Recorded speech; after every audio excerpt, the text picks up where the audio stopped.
വംശനാശ ഭീഷണി നേരിടുന്ന ജീവികളെക്കുറിച്ചുള്ള ഒരു ലേഖനം ഹോമിലെ എക്സാം ഡോക്യുമെൻറ്റ്സിൽ ഇൻഡേഞ്ചേർഡ് സ്പീഷീസ് .ott എന്ന ഫയലിൽ നൽകിയിട്ടുണ്ട്.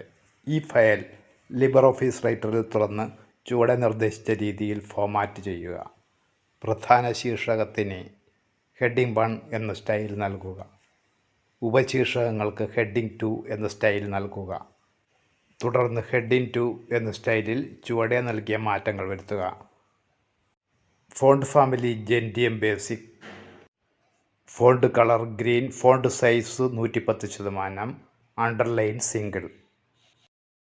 An article on endangered species is given in the file endangeredspecies.ott in Exam Documents folder in Home.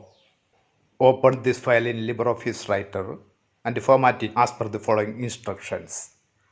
Give style heading 1 for the main heading. Give heading 2 style for the subheadings. Then make the following changes in the heading 2 style.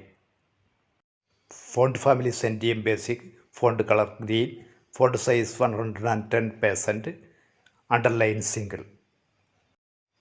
Save the file to Exam folder in Home. Home ഫോൾഡറിലെ exam ഡോക്യുമെൻറ്റ്സിൽ endangered species എന്നത് double click ചെയ്ത് തുറക്കുന്നു. ആദ്യം പ്രധാന ശീർഷകം select ചെയ്യുന്നു. അതിന് ഹെഡിംഗ് 1 എന്ന സ്റ്റൈൽ നൽകുന്നു. ഇനി ഉപശീർഷകങ്ങൾക്ക് ഹെഡിംഗ് 2 എന്ന സ്റ്റൈൽ നൽകണം. ഹെഡിംഗ് 2 എന്ന സ്റ്റൈൽ നൽകി.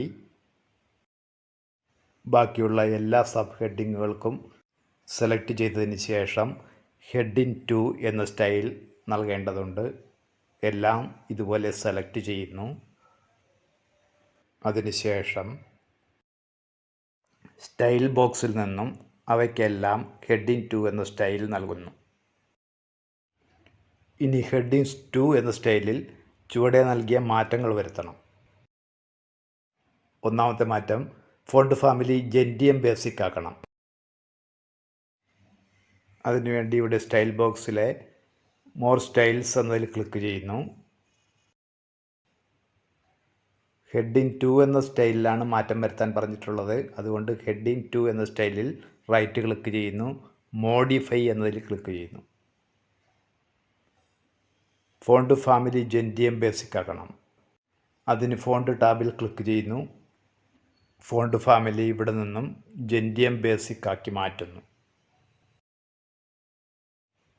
ജെൻറ്റിയം ബേസിക് ആക്കി. Font colour green. Font effects tab select ചെയ്യുന്നു. അതിനുശേഷം കളർ ഇവിടെ നിന്നും ഗ്രീൻ സെലക്ട് ചെയ്യുന്നു. അടുത്തത് font size 110%. Font tab select ചെയ്തതിന് ശേഷം ഫോണ്ട് സൈസ് 110% എന്നാക്കുന്നു. Underline single. അതിന് ഫോണ്ട് ഇഫക്ട്സിൽ ക്ലിക്ക് ചെയ്യുന്നു. അണ്ടർലൈനിങ്ങിൻ്റെ ഭാഗത്ത് സിംഗിൾ എന്നതിൽ ക്ലിക്ക് ചെയ്യുന്നു.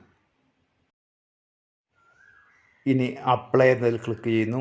ഓക്കെ എന്നതിൽ ക്ലിക്ക് ചെയ്യുന്നു. സ്റ്റൈലുകൾക്ക് വരുത്തിയ മാറ്റം ഇവിടെ ദൃശ്യമാകുന്നുണ്ട്.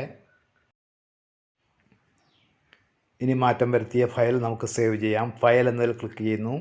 സേവ് ആസ് എന്നതിൽ ക്ലിക്ക് ചെയ്യുന്നു. എക്സാം ഫോൾഡറിലാണ് സേവ് ചെയ്യേണ്ടത്. അതുകൊണ്ട് എക്സാം ഫോൾഡർ സെലക്ട് ചെയ്ത് കൊടുക്കുന്നു. രജിസ്റ്റർ നമ്പർ _ ചോദ്യ നമ്പർ എന്ന രീതിയിൽ പേര് നൽകുന്നു. ഇനി ഇവിടെ സേവ് എന്നതിൽ ക്ലിക്ക് ചെയ്ത് ഫയൽ സേവ് ചെയ്യുന്നു. നമ്മളുടെ രജിസ്റ്റർ നമ്പറിൽ ഫയൽ സേവ് ചെയ്യപ്പെട്ട് കഴിഞ്ഞു.